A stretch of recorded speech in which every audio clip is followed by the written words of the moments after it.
ഇതിപ്പോൾ എങ്ങനെയുണ്ട്, ക്യൂട്ട് അയക്കണോ? എന്തായാലും ക്യൂട്ട് അയക്കണില്ല എന്നൊക്കെ നിങ്ങൾ പറയും.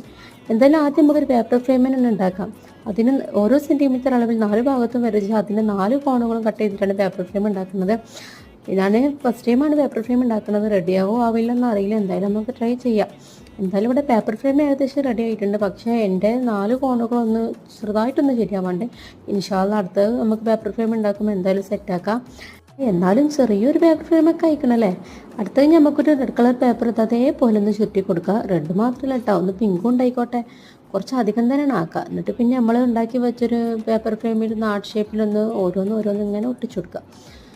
ഒട്ടിക്കുമ്പോൾ കുറച്ച് കഷ്ടപ്പാടാണെങ്കിലും ഇതൊന്ന് ഹാർട്ട് ഷേപ്പാക്കി ഫില്ലാക്കുമ്പോൾ രസം ഉണ്ടാവും എന്ന് നമുക്ക് വിചാരിക്കാം. എന്തായാലും ഇവിടെ റെഡി ആയിക്കണേ. നിങ്ങൾ പറയും അടിപൊളി ആയിക്കണേ ഇല്ലയെന്നൊക്കെ. എന്തായാലും ചെറുതായിട്ടൊരു ഹാർട്ട് ഷേപ്പിൻ്റെ വകയിലൊരു കുടുംബക്കാരനൊക്കെ ആയിട്ട് വരില്ലേ. എന്തായാലും ഇഷ്ടമായിരിക്കും ലൈക്ക് ചെയ്യുക, ഷെയർ ചെയ്യുക, സബ്സ്ക്രൈബ് ചെയ്യുക. ഓക്കെ എന്നാൽ ശരി.